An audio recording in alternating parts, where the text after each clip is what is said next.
Thanks so much, James, and good morning, everybody. Thanks also to Kelly Akers, who is behind the scenes managing the tech here in place of Emily.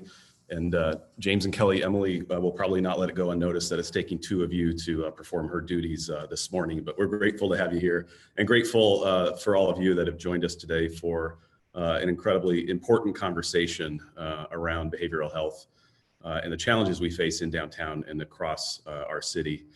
Prior to the pandemic, of course, these were issues that we faced in downtown and across Seattle and across our county. We highlighted these issues in two reports released over the last 2 years that showed the failure of the current system as designed and resourced to meet the needs of individuals dealing with mental health and substance use issues and their high interactions with the criminal justice system in downtown and other neighborhoods in Seattle.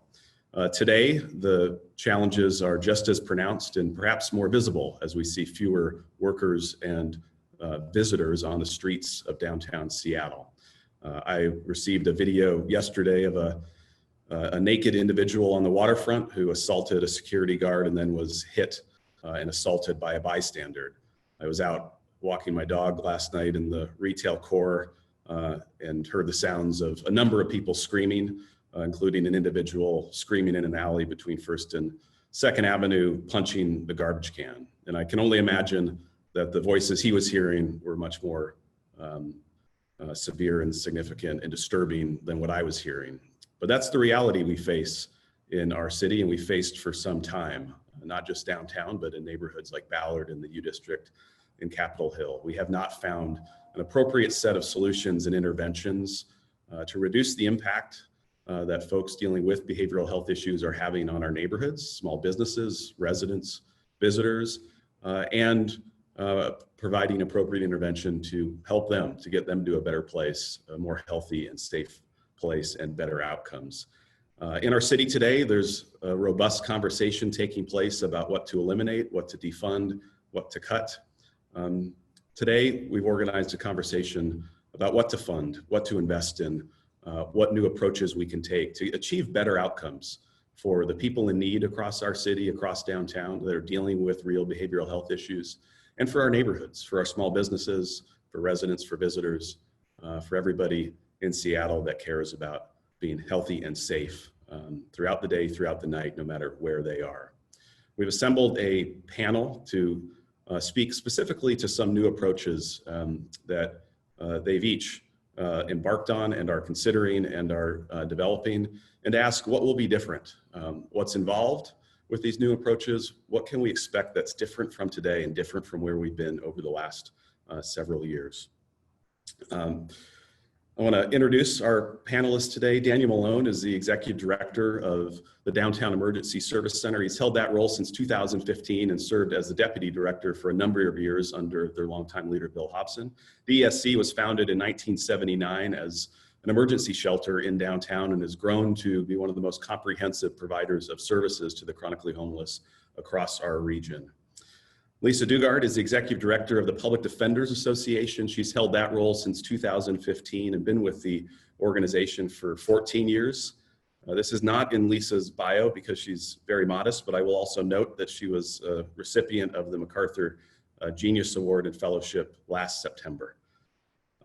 Councilmember Andrew Lewis is a fifth-generation Washingtonian, newly elected to the City Council in November of 2019, previously served as a city attorney and has been exploring a new first responder model based on a program in Eugene, Oregon, to respond to individuals in crisis on our street. Welcome to all of you. I really appreciate each of you taking time this morning to join us, to share your perspectives, to take questions, and to hear from our stakeholders. Daniel, I want to start with you and just first acknowledge and recognize and thank you and your staff who cannot serve the chronically homeless virtually from home over Zoom and work in your bedrooms and offices and kitchens as many of us have. You all have been having to be on the front lines to continue to provide services over the last several months, keep your own team safe and keep your clients safe. And I want to just start by recognizing that. And you've had to adjust pretty dramatically to keep many of your clients and your staff safe, specifically in how you've managed your congregate shelters in downtown, specifically the Morrison Hotel that I think many are familiar with at 3rd and Yesler. Give us some insight into how things at the Morrison have changed over the last several months, what the outcomes have been, and your interest in how we can sustain some of the progress that you've made and how you're managing those shelters and the individuals you're serving in the months and years to come. Yeah, thanks, John, and greetings, everyone, from sunny Pioneer Square. There are quite a lot of significant changes here in Pioneer Square, specifically at the Morrison at 3rd and Yesler, in that a major part of DSC's activities that normally operate here and have for the last 40 years is not happening here right now because we moved it. We took the emergency shelter on the 2nd floor of the Morrison, which is where it's always been since 1979, and we moved it to Renton, to a hotel property that King County leased for us to be able to use, the Red Lion, and we took everybody who was staying in the main shelter in very cramped conditions, sleeping on bunk beds close together, elbow to elbow in the seating areas, and went to a hotel where people have individual rooms. And we're able to provide them with food at their rooms without having to eat in congregate settings. And it's just a much nicer, calmer environment for folks. And the result we've seen from doing that has been, or the results have been that we haven't had any COVID cases among this group of people. That's why we did it. We were so scared about a rapid and extensive penetration of the virus among our population, given the kind of setting we have. And because the population we serve is highly vulnerable, tends to have a lot of medical frailty in addition to serious behavioral health conditions. And so we thought if COVID spreads, it's going to have really severe effects, and we needed to not maintain those conditions. And fortunately, we had this opportunity to move things. And so not only have we not had COVID, but we've also seen many other benefits that are similar to the benefits that we see when we get housing for people, when we create permanent supportive housing, or when we otherwise are successful getting individual folks into permanent housing units. A lot of the stress and strain of the experience of homelessness dissipates, and people start to show change as a result of that.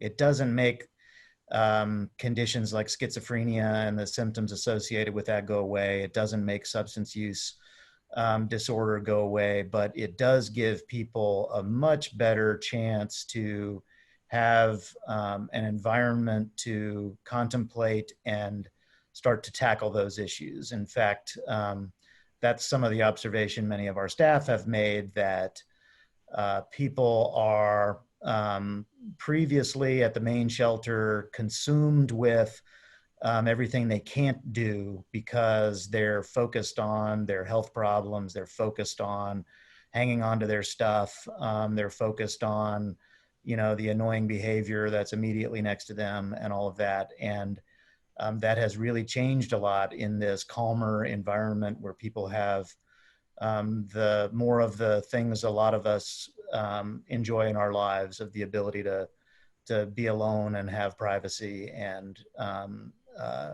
you know, be ourselves. And it's paying off in a significant way in that we have a lot fewer crises. The Morrison, the shelter in the Morrison is often the scene of emergency responses from both fire and police. A lot of that's responding to medical emergencies, but a lot of it's responding to other things as well. And we've had about a 6-fold decrease in 911 emergencies from comparing the same period last year to this year, when we were at the Morrison last year and at the Red Lion in Renton this year. And so, it's just been a really tremendous experience, and we're pretty dedicated to the idea that we should never go back to the old way of doing things. We shouldn't be utilizing congregate shelters.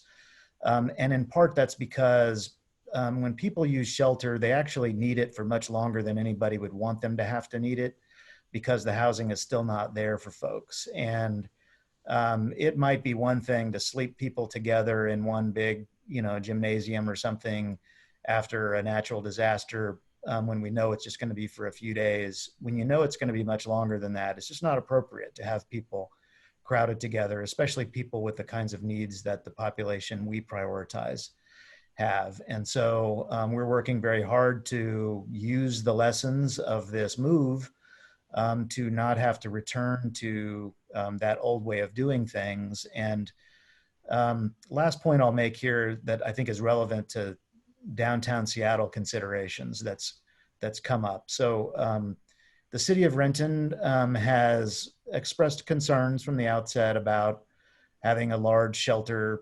operation moved into their city, and especially one that serves people with really high needs. And they have, on the one hand, been accommodating, and on the other hand, they have been pretty persistent in saying, well, when are you leaving? When are you taking everybody back to Seattle? And sometimes the way they have put that is to say, what's your plan for taking everybody back to their shelter of origin? And I think it's such a fascinating concept to think of it that way, because, what I tell people is that, not a single person that was staying in the Morrison was born and raised in Pioneer Square or downtown Seattle for that matter. They've all been sent there.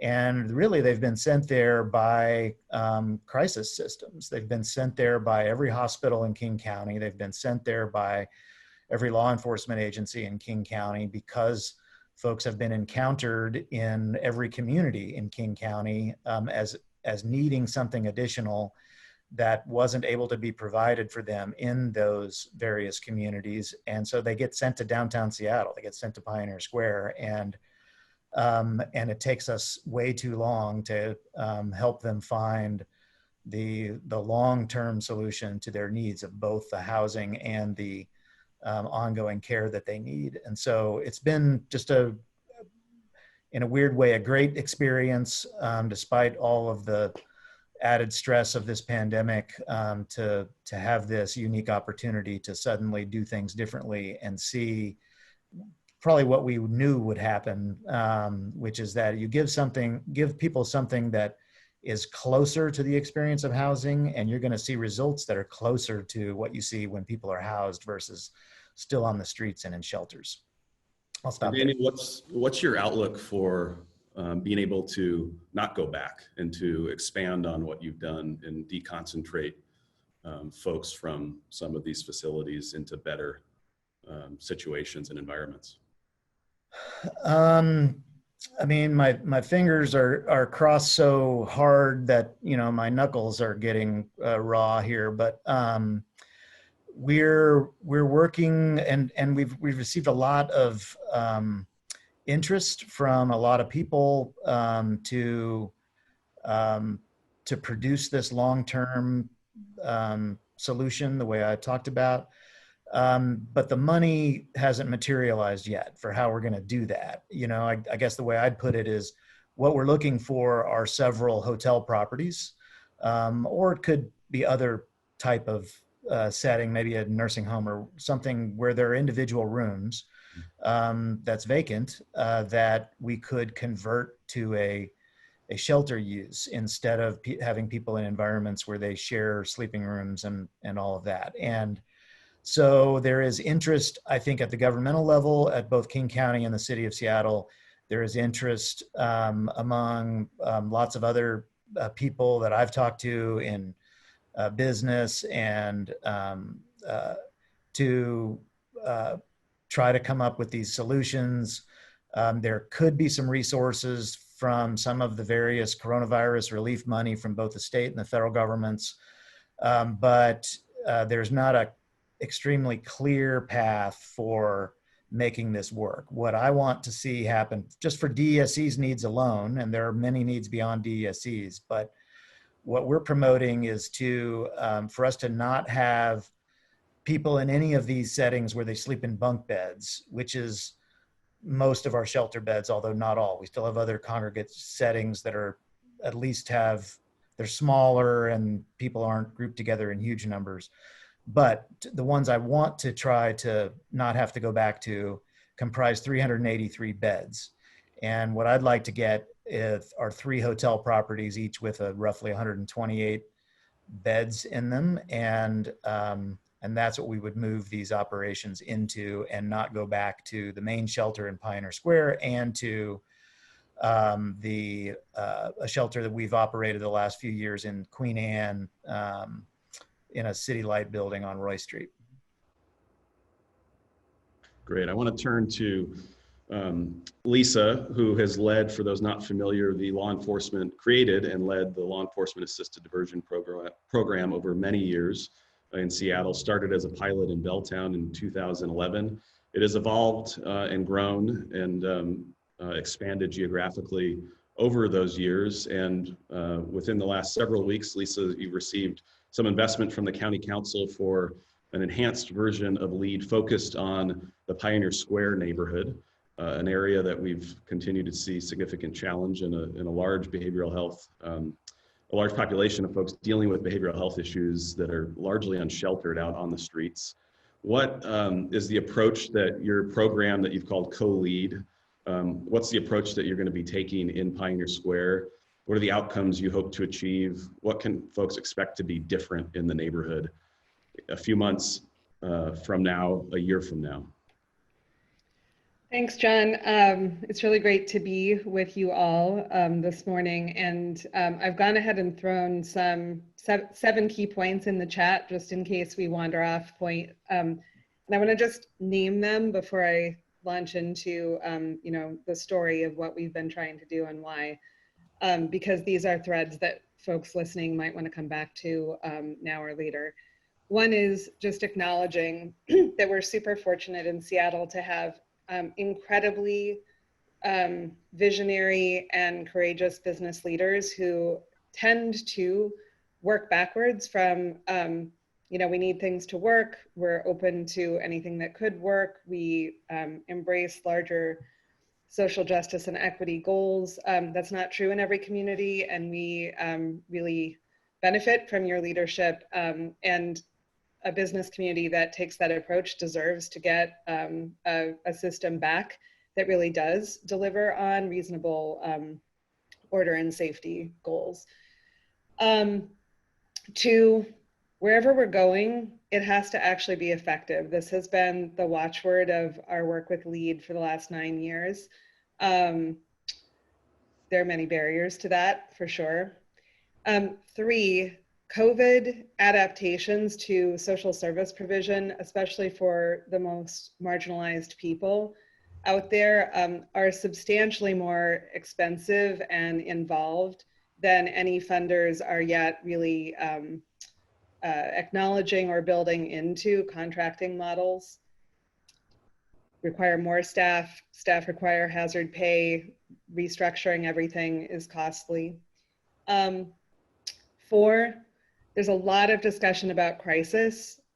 It is incredibly important that we not build a new system around crisis. If what we're doing is built well, it will avert many crisis calls, and people will already be engaged before folks get to the point of having to call whatever system, whatever crisis system. There will be the need for crisis response. When that happens, it's important that the new crisis response system not duplicate or interfere with or interrupt a long-term care strategy that hopefully we have in place. 5, decent lodging makes all the difference. Turns out that DESC has been right all along. Housing first is really a thing. This is true for unsheltered people with very significant behavioral health challenges. That's the population that we're working with.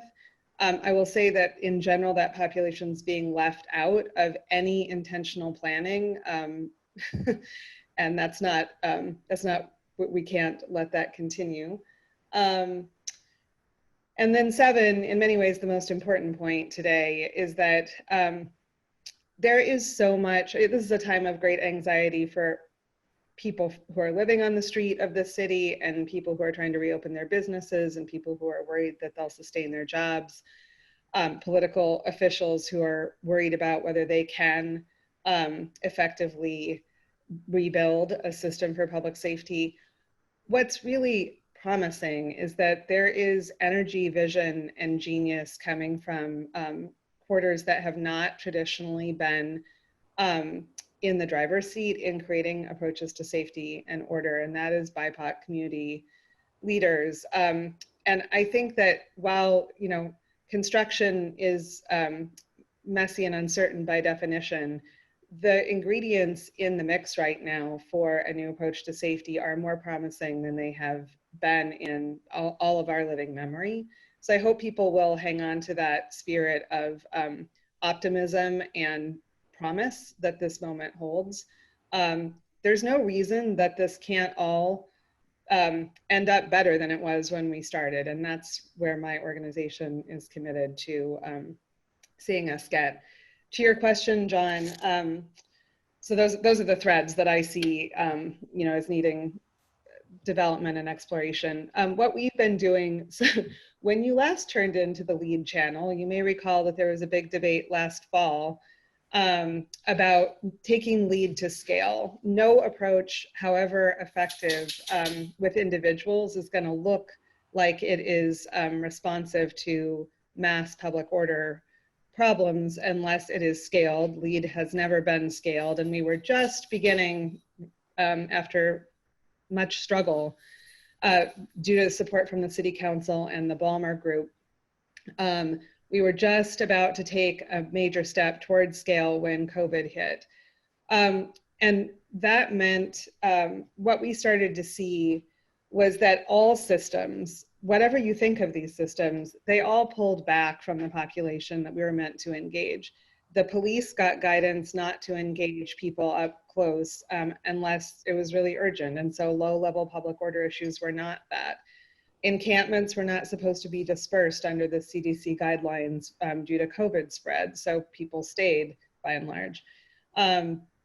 The behavioral health system retracted behind a telecare wall, and that is not going to be accessible to highly marginalized people struggling with trust issues, trauma, and behavioral health conditions, severe behavioral health conditions. And then, you know, mass unemployment. So what last year was, it was not unthinkable that a lot of people could get jobs in the relatively short term, but all of a sudden that prospect became much more dim.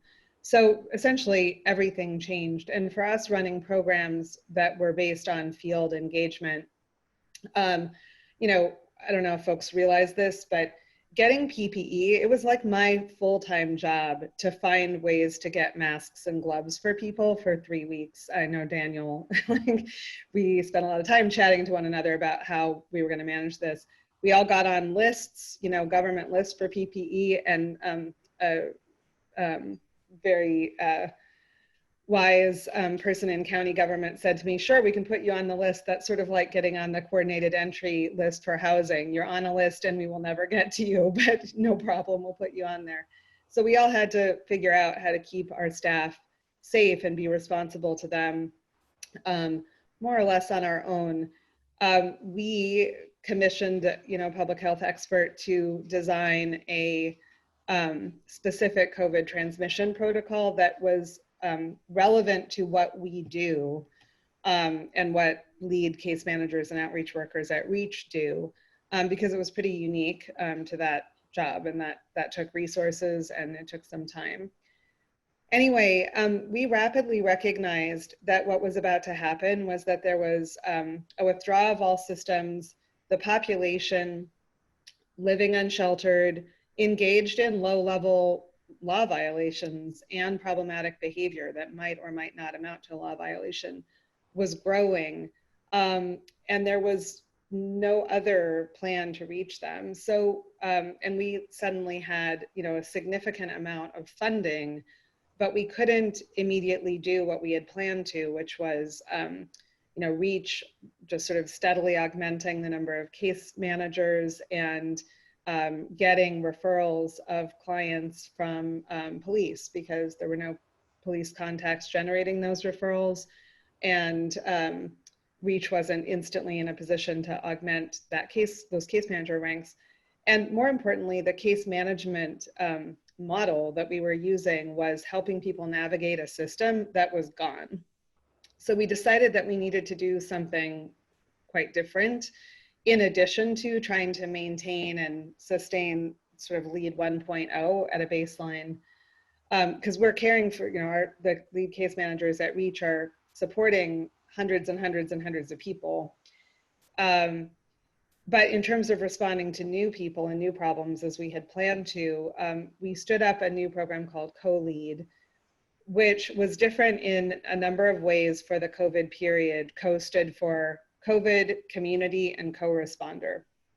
And so with the eventual support of the county and the city, although that wasn't clear right from the get-go, we just sort of had to go do it and hope that people would say that was the right call. We secured scattered site blocks of hotel rooms, both in Seattle and in King County. And though I agree with Daniel's analysis about, people aren't permanently,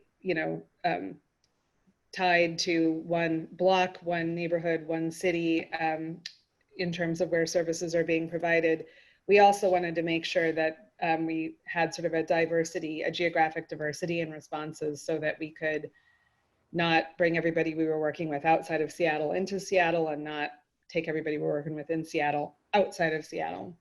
So we had hotels in SeaTac, Shoreline, and several in Seattle. And we first started working with people in Burien because Burien city leaders just had a very coherent shared view about what they wanted to accomplish. They have a longstanding policy of not allowing people to camp in parks. They do not do sweeps. People live in public elsewhere in the city, but kind of the one place that folks are not supposed to be living is parks, and that's an unsteady but real compromise that city has made around the question of encampments. They wanted to maintain that, but they wanted to abide by the CDC guidelines, and they saw that more and more people were living in parks. So they asked us if we could respond, and in order to respond, we had to not only secure those hotel rooms, but also create a team of intensive responders who and case managers who could provide virtually 24/7 response and support at these hotels in order for this to work out well, due to the complex conditions that folks were dealing with. So the goal was sort of responsive to one of the questions that I've already seen come in, have no one living in Burien parks, but not by using an enforcement strategy. Burien police couldn't book people into the SCORE jail. SCORE, due to COVID, has booking restrictions, as Seattle does now as well, that completely precluded that. Nor did they want to use sweeps. So we used a third way, which was voluntary engagement. It turned out no one that we engaged in Burien parks said no to a hotel placement, and virtually no one has left. So these were all this was something that we had to try to learn, what would happen. But it turns out, just as Daniel found with the congregate shelter population, that people living outdoors, who often are out sometimes are out because there isn't shelter, sometimes are out because their needs exceed what can be provided for in a shelter, also do well in hotels with strong wraparound support. There are some, we also started supporting people releasing from the jail. The jail and the courts and prosecutors did large-scale releases to get that jail population way down due to COVID transmission risk for people detained there and jail staff. They were being discharged with no plan and no support in the community, so we started staffing those as well. There are a few people that we have not taken on because we could tell due to sort of high acuity mental health needs that their needs exceeded what our current configuration could provide. But we took a lot of folks that you might have thought couldn't do well in a hotel placement, and they too, you know, minimal 911 calls, if any. There have been serious, when I say they've done well, there have been serious challenges and problems, and this needed an intensive staffing plan. And we did that, and it's been a success for the individual and for the communities that have participated. Seattle, so lead and co-lead, all eligibility for these programs until now has queued off of police approval. Burien Police approved everybody and gave us a chance to work with everybody, and we did. In Seattle, because we sort of got to this project in April and May, by the time the city okayed us using co-lead for Seattle police referrals, the whole world had changed again in light of the George Floyd protests and the defund movement. And so SPD, like I would say many of us agree that it has never made sense that police were so prominent in the response to these kinds of problems, but we're also at the point where functionally they can't be, which Chief Best recognized when she supported what the City Council is poised to do and what the King County Council did a couple weeks ago, which is to lift the police gatekeeping requirement for lead services. We will still, we're not cutting ties, we will still take any referrals that police give us, but recognizing that they can't now, nor are they likely in the future to be super prominent in response to run-of-the-mill public order issues related to behavioral health, we will now be able to take community referrals. The three, and I'm about to stop, John. So the three criteria are they, just as with traditional lead, individuals have to be known to be committing law violations, because this is a public order, public safety response. Known to be committing law violations related to behavioral health or poverty. Two, accepting the referrals must be consistent with equity and social justice criteria for the county and RSJI criteria for the city. For us, that doesn't mean turning down a referral. It means just being intentional about making sure that we're soliciting referrals such that the benefited population matches race equity goals. And then third, the case management teams have to be comfortable that what they have to offer is a reasonable match to the actual clinical profile of the person coming in, so that we're not either wasting a slot for somebody that we really can't help or setting somebody up to fail. But if a referral meets those three criteria, until we hit capacity, we will be able to take community generated referrals. So I think for the rest of 2020, it looks like we will have capacity to work with somewhere in the neighborhood of 600 to 700 more people. That's with combined resources from the lead contract and this new CARES Act funded initiative that the County Council put in place for Pioneer Square and the Chinatown International District. We're doing that work in partnership with REACH, such heroes who will be doing a comprehensive ongoing assessment of the population in those neighborhoods to make sure we make good matches. And ideally also with Asian Counseling and Referral Service, which will take the project management lead in Chinatown International District, although they haven't signed on the dotted line yet, so I hope they continue to be interested in doing that work. Chief Seattle Club is going to be working in close partnership with us as well, and it's a coalition of the willing, so other interested and able service providers who are not already totally swamped by what it's like to do their existing work under these conditions are welcome at this table. Our goal by the end of 2020, if we had all the necessary partners, which I'm not sure we will have, is that there wouldn't be anybody living on the streets of Pioneer Square and the Chinatown International District. I don't think we're going to get there just because of administrative ramp up delays and the amount of time that we have to do this work. But I do believe this methodology is capable of getting there. Hotels are key, and they're not going to be available forever, but they are available now.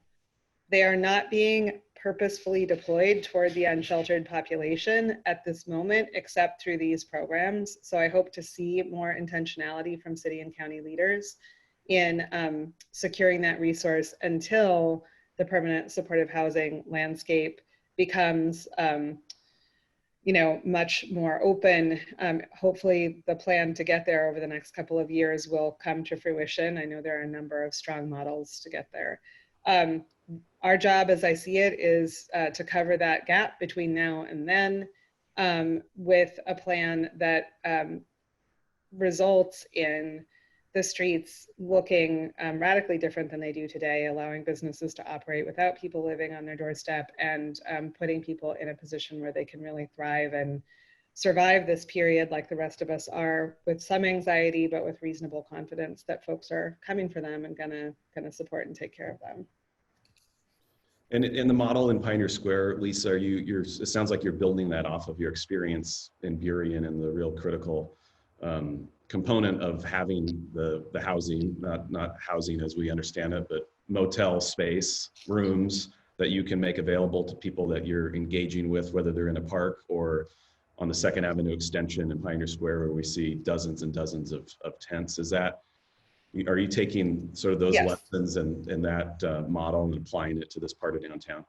The co-lead model, which is that program, is kind of the base. We assume from REACH's early assessment work that co-lead is an appropriate placement for about 50% of the folks out there. So the challenge is who will be working with the other 50%, people with higher acuity mental health needs, and where. There are many important partners in figuring that out. Really what this is for years, King County has held out this model, Familiar Faces, which was a critique of the existing systems, not just the criminal legal system, but all the other systems that fail this population, and sketched out a really compelling future state vision for what we should be doing if we wanted everything to be much better. That future state vision exists, incredibly data-based, evidence-based and data-driven, and then it just has basically sat there. So what we're trying to do is bring that model to life in the community as far as we can with existing resources. And everyone should understand that it's not like we have a multi-year grant for this to build this out. We have 4 months of funding and crossed fingers. But really, you're not telling me to go on to Councilmember Lewis. Yeah, we know what to do in that Familiar Faces map. I'm sure if we bring it to life, there will be some, sort of corners of work that still need further development, but it will be like night and day from where we've been.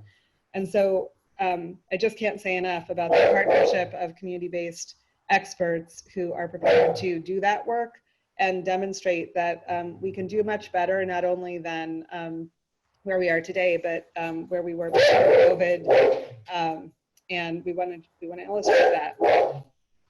I'm going to let you give some attention to your dog and transition to Councilmember Lewis here, but I appreciate you taking us through that. And for folks not familiar with LEAD, I should have started by saying it is a diversion program, diverting people from the criminal justice system by providing them first case management outreach, other resources like housing now. And REACH is the outreach partner, the organization that Lisa and her team contract with to actually perform the outreach on the street with folks in need. So a lot of acronyms in this complex world, and want to make sure that folks have that context. Councilmember Lewis, I really appreciate you joining us today. And I should have noted in your introduction that you chair the council's committee focused on homelessness investment. And you have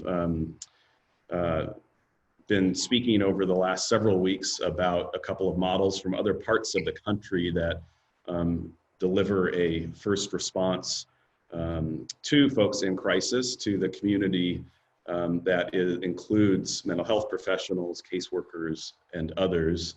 I did want to note the votes yesterday in the council committee in dealing with the navigation team and the 5-4 vote to eliminate the entire team. I know that you were one of the 4 votes against that action.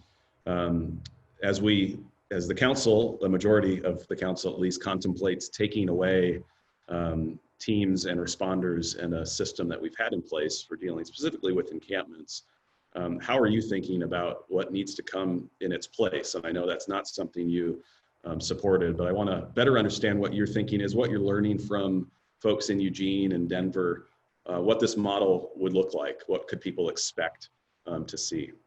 Yeah, thank you so much, John, for the invitation today. And you know, I could spend all day listening to Lisa and Dan talk about a lot of the great work that our service providers are doing. So it was really great to hear from them, and always love hearing updates from them. And I think that, you know, so I'll get to those questions. I want to maybe just give a brief overview, because I know there's a lot of public interest right now, like locally and nationally, on what the city council is doing in the wake of these massive demonstrations expressing righteous outrage at the murder of George Floyd.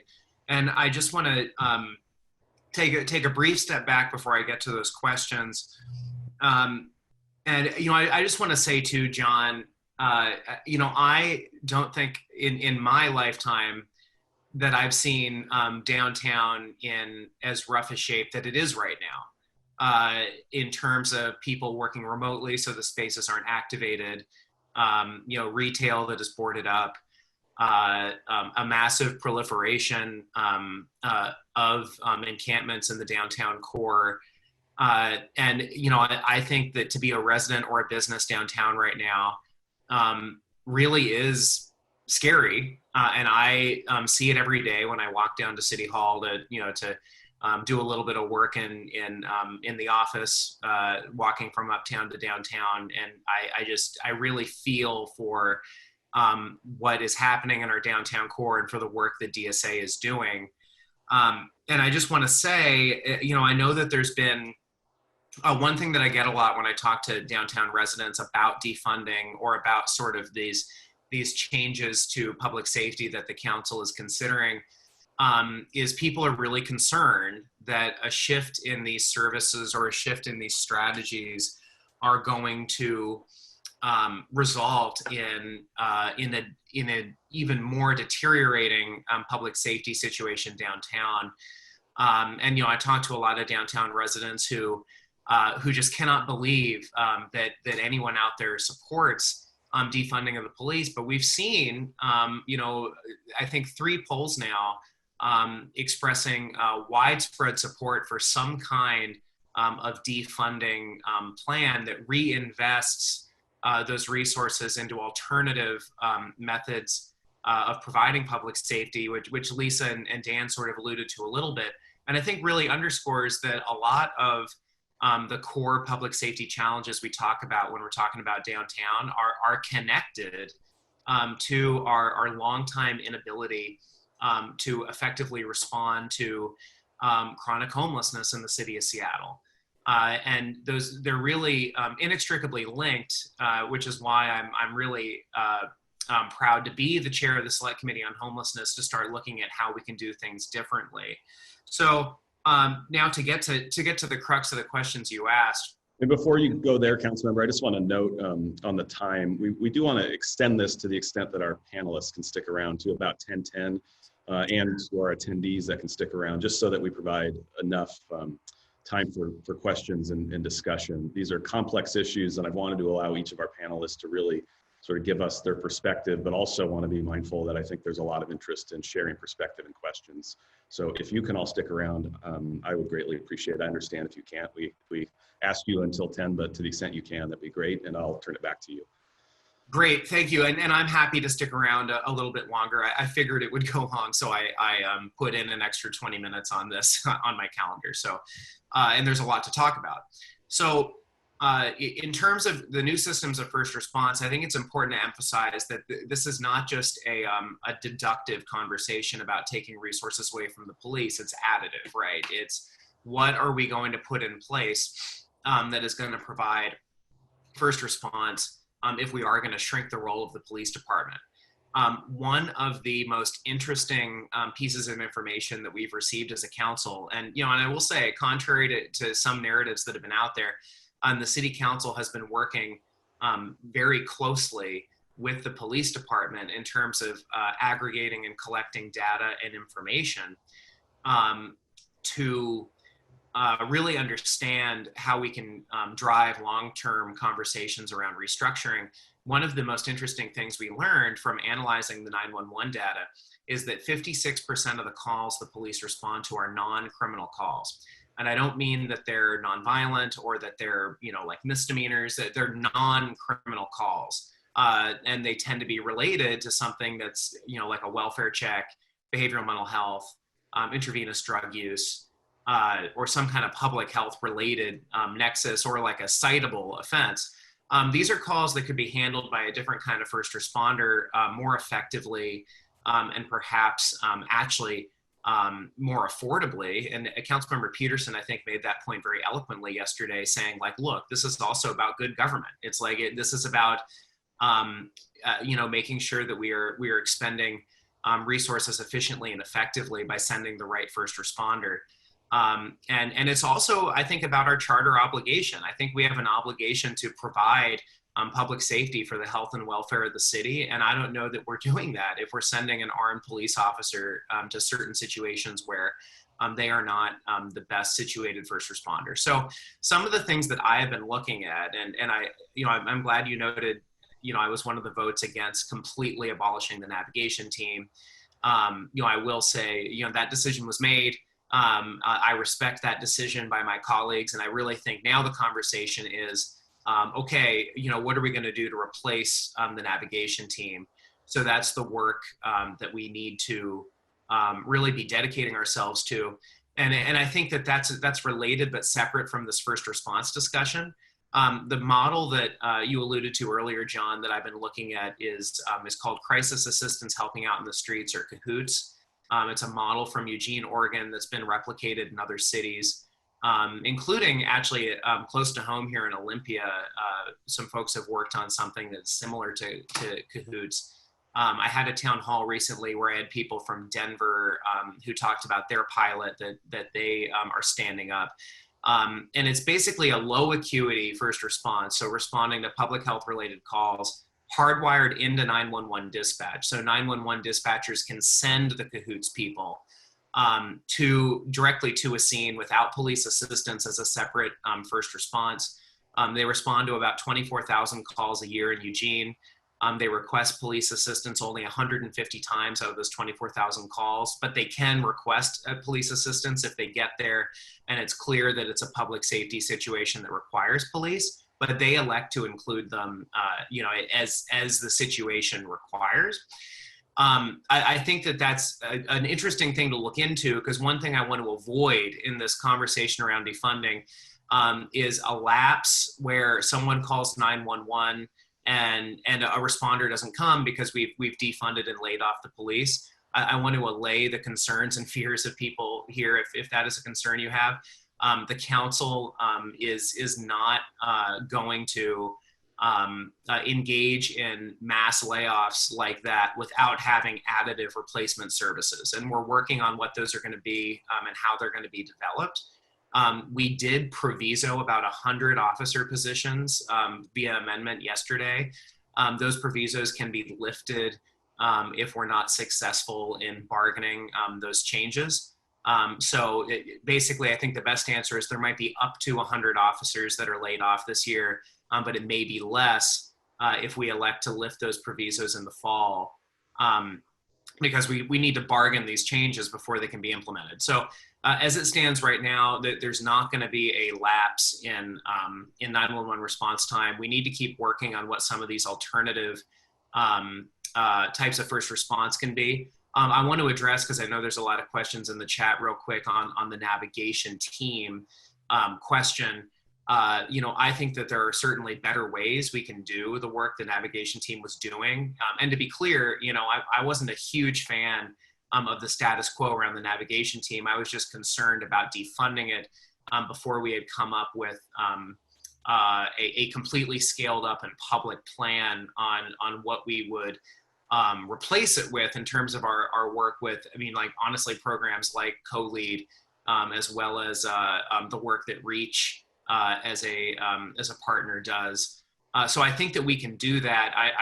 I usually like to have something like that in place before committing to getting rid of the old system, even if it was problematic. So, I'm committed to doing that. I think that the replacement is going to be working out some kind of outreach arrangement with a lot of our providers. And also what we need to do is scale up more transitional housing placements. We need more permanent supportive housing placements for sure, but in the short term, more transitional placements like tiny house villages or enhanced shelters, non-congregate options for people to live in, because that is going to be the only way we really get rid of the encampments, is providing people with an alternative place to be. Ultimately, that has to be permanent supportive housing, but in the short term, this council has appropriated a lot of money this summer to scale up tiny house village placements to try to get 250 to 300 new tiny houses. It's my hope that we can prioritize, parks and public right-of-ways first for those placements. I continue to work with the mayor and my colleagues because that's really because that is really what we need to do in order to start clearing some of these unsanctioned encampments that all of us can agree, none of us want all these unsanctioned encampments in the city, but we need to provide a place for people to go. And I think one of the underlying issues with the NAV team is we were just moving people around the city instead of actually getting them into another placement. So that's what we need to be focused on. And that's what my colleagues and I are going to continue to lead on. Thanks for that, council member. And how do you envision the Seattle version of the Cahoots mobile response team, if you are successful in establishing it here, differing from some of the other types of programs that exist today, whether it's the Health One program that was recently started by the city, or even DESC's mobile crisis response? Are these things that get combined and leveraged, or do they need to be distinct? Yeah, so that's a really good question, and I like that question because we're not starting from zero here, right? We've got great programs and great first response services that are doing similar things. Health One is a great example. I think there are a lot of differences between Health One and Cahoots, and I think there's a different culture for how Cahoots runs because it is run sort of by their sort of version of DESC, where there seems to be a higher comfort level, from what I understand from talking to the people that are involved in Denver's pilot, that really is trying to emulate Eugene as much as possible, where the workers just have sort of a, and I guess the best way would be to say they have a higher tolerance for going into a situation that they could have some risks in terms of, needing to de-escalate somebody who is really, really, really, having a mental health episode that would probably with Health One involve a police assisted response, or maybe someone from our crisis intervention team that's in the police department. It seems that the Cahoots folks that I've talked to and the folks with STAR just seem to have a higher tolerance for going to the scene without involving the police and doing that de-escalation work. Provided it's a situation that is non-criminal and the person doesn't have a weapon, and it stipulates all of that. But it seems that there's a slightly different culture, whereas Health One is still a fire department program. There are situations where they want to integrate and involve the police in their response, which is totally fair, and like the safety of our first responders is really critical. but I do think that it's interesting to look at the difference in sort of the operating philosophy. But I think the answer to that is that I think we need both. I think that we do need sort of a low acuity fire department response option like Health One that the fire department can send as a resource to things that they would otherwise be sending, like a fire truck or some other kind of more expensive resource. But I think that, this could also be something where a dispatcher could send a Cahoots style first response if it was more appropriate based on the call that they're getting in the field for the particular service that is needed. Another thing that I would flag is, and Dan could talk more about this, much better than I, but we do have the mobile crisis team that DSA currently provides that does a lot of the work that Cahoots would sort of do. And I think that there's could be an interesting partnership where maybe we scale up mobile crisis team, hardwire it into 911 dispatch directly instead of having it be triggered by an officer responding and then flagging mobile crisis team, which is currently how it works. And that might be a way to do this too. I think the important thing is to keep it flexible and to be cognizant of the resources we already have, and see if there are those opportunities for scalability. But I'm also not opposed from building from the ground up if that's something that looks like it might be more appropriate. So I think that that's a conversation we need to keep having as we develop a pilot. I did pass an amendment yesterday to the budget to fund a planning process to create the pilot, and hopefully we will fund and stand up a pilot this fall. So you envision as more of a response to those in crisis. Health One is perhaps a response to that individual that's consumed too much alcohol and is laying on the sidewalk downtown, which today would result in a big fire truck showing up. And this, the thought around Health One is that that's a more appropriate response. Is that sort of how you're seeing the difference, that folks dealing with a higher level of crisis, more disruptive in the downtown, are more appropriate for a Cahoots type approach? Yeah, it could be. The thing that I really want to stress is that I'm forming these opinions by talking to experts, and I'm going to defer to the judgment and the expertise of the folks who like people like Lisa and Dan who are on this call, but then also like Chief Scoggins of the fire department to sort of figure best how all these things are going to interface together. But I think that's a fair appraisal of sort of, kind of my understanding of seeing how these things kind of work right now, that is how we might stand both of these assets up and have them complement each other. But, I'm going to want that to all get shaken out through a robust process that is shaped by people who do this for a living. Because those are the folks that ultimately should be telling all of us how something like this could work. And I want to, again, we're going to extend for another 10 minutes and appreciate your ability to stay with us. I want to take us some questions out of the Q&A and also invite you to raise your virtual hand, and Kelly on our team will unmute you if you'd like to ask your question live.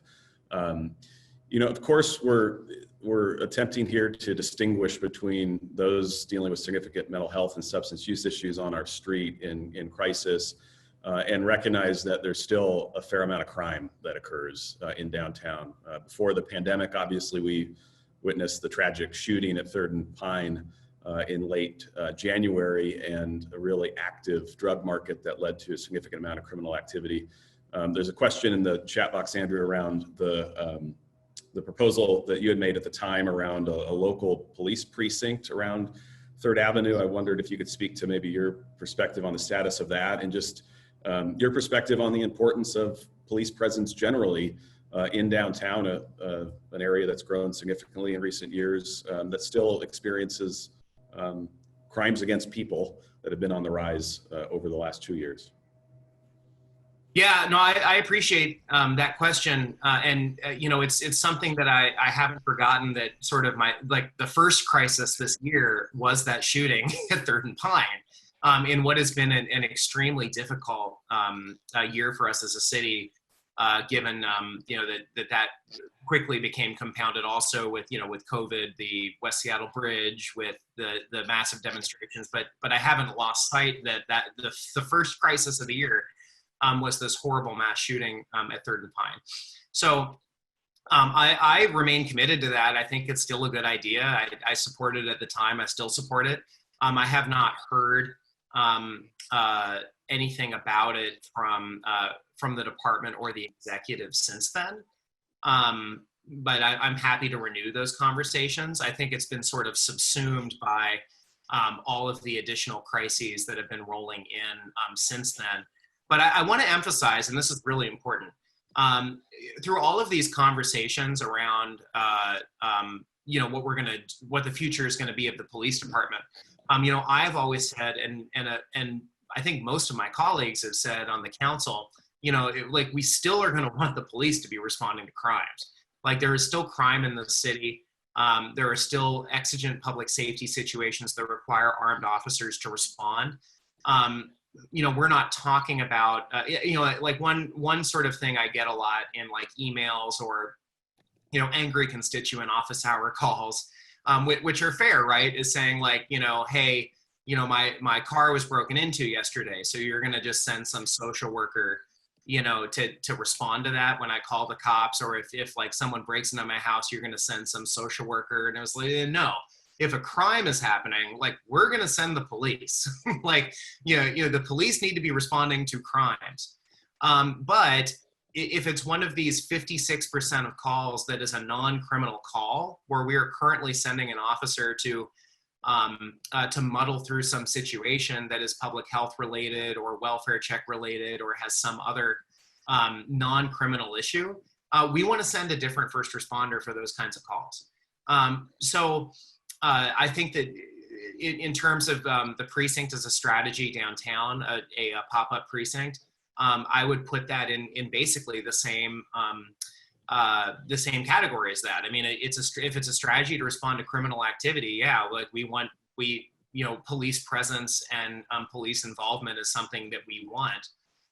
If it is a low acuity public health situation, we want to send a different kind of first responder. And frankly, we need to have a right sizing of our first response, because right now it over relies on police, and it's also not, it's not good for the police for them to be responding to certain calls where we could be sending something else, and it could help focus the mission and really help the department be more responsive to those remaining calls that are primarily criminal.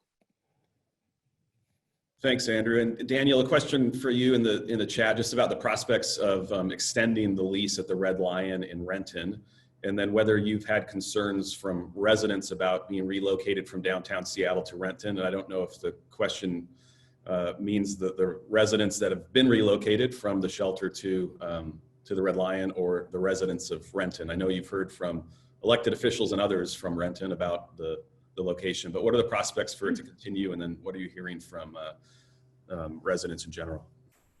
The county has the building in Renton leased through the end of this month. We certainly hope that will be extended beyond this month to give us more opportunity to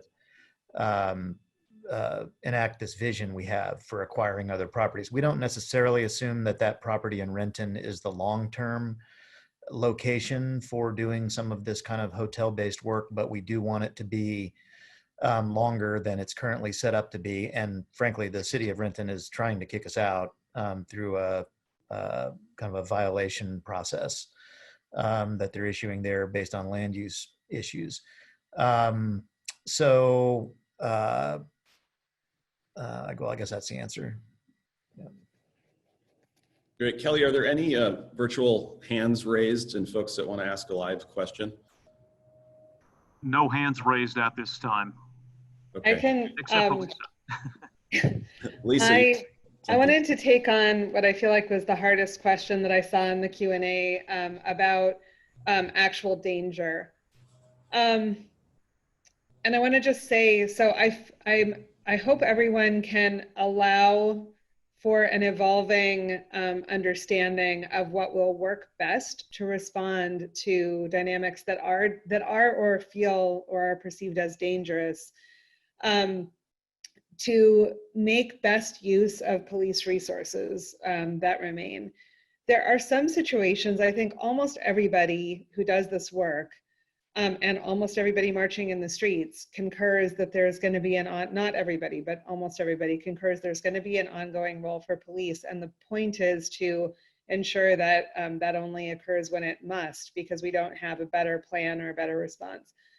A lot of the situations that lead, co-lead, reach, respond to are experienced by neighborhood residents and businesses as dangerous. And those have been resolved through skilled outreach and social work, because the behavior itself is stemming from mental illness, early onset dementia, extreme vulnerability, trauma reactions, meth use related to all of the things that I just said. And the answer is to unravel that stuff. So we as employers, though, cannot send our staff into situations without a reasonable safety plan. So like literally 2 weeks ago, I was like, and that means we're gonna have to call 911 for a police officer some of the time. We had an incident like that in our hotel in SeaTac, and we did call 911 and they didn't come. We actually called the chief in the middle of the night, who was in Montana for his daughter's wedding. So that was super popular. Anyway, they didn't come because it was not that high of a priority for them in the middle of the night with like no staff. We were figuring out later, situation resolved, but, and our staff went in the middle of the night and we just figured it out. And then we taught the hotel staff how to do crisis situational de-escalation. It all started with like a resident took a soda without paying for it. And we're like, hey, instead of like confronting him about it, we'll pay for it in the morning and we'll raise it with him in the morning, right? We didn't have to do a big confrontation in the middle of the night. But we, as a program, we're like, so we need to activate the ability to call the police, which we did. We have a new protocol for that when we really need to. And Community Passageways offered to send their new safety teams, which are not armed, but really skilled in de-escalation of what feel like dangerous situations, to on-call to our programs. And Daniel, I think this is something that could be available to the sheltered, the de-intensified shelter hotels too. And so that's actually our current plan A in situations like this. And we're going to get a contract set up with the safety team program that Community Passageways is starting. So I'm just saying new ways to respond, so a tenet of harm reduction is take harm seriously. You cannot blind yourself to what's going on. You cannot pretend that it's not an issue. And when it's your own employees who have to go into those situations, that really comes home. And there should be a much wider array of good strategies for engaging situations that are genuinely violent. A real success story of these alternative responses is, some of you may remember, there was a gentleman who had established essentially an open air living room in front of the Lehigh building at Yesler near the fountain, across the street from the fountain. This is about 18 months ago. He was perceived as dangerous, an older Black man. He was perceived as dangerous. He was thought to have a knife. A lot of people had him on their do not approach list because of the belief that he had a bladed weapon. Lehigh and the Alliance for Pioneer Square, being that enlightened, local, leadership, finally asked us, like, is there any plan that we could come up with, and in partnership between the MID, Reach, and LEAD, and our project managers, over a couple of months, what was going on with that gentleman was identified. It was a serious behavioral health condition. He got housed, I believe, in a DESC program, and his stuff, which was like basically outdoor hoarding, was stored. We developed a plan to store it so that he didn't feel the need to continuously come back and defend that. And he actually was referred by the Seattle Police Department, which in a moment of, real creativity and vision, did not take his threatening the life of a police sergeant literally, but were like, he has behavioral health, he has a mental health condition, and we need to have a better plan for responding to him. That was a bad situation for the neighborhood. And by taking that seriously, we didn't need to use any of the traditional responses. We needed to work backward from what would work for this individual. It was a completely successful plan. So I just want to say, by naming, it's dangerous, people have guns, people have weapons, people feel threatened, that needs to be taken seriously. And what we should do about that is something quite different than what we've done in the past, as DSA's own reports last year, I think, really suggested. I'm going to allow you to have the last word there, Lisa. And again, thanks to each of you for joining us and for allowing us to extend the time. A couple of takeaways for me from our conversation today is the critical importance of something better than a tent and congregate shelter, and the availability of motel space and other space in our community right now, and how we can leverage that and make it more available to those that are in crisis outside, living in tents, living on our streets. The importance of enhanced and more focused and well-resourced direct outreach to those that are outside. We need to do more to engage with them directly, build trust, build relationships to get them off the streets into better situations. And our opportunity to create a crisis response system, build on what we have, so that when we are seeing that individual kicking the garbage can, throwing things all over the place, screaming at the top of their lungs in our downtown, we have a better response for them and for the community than we have today in downtown.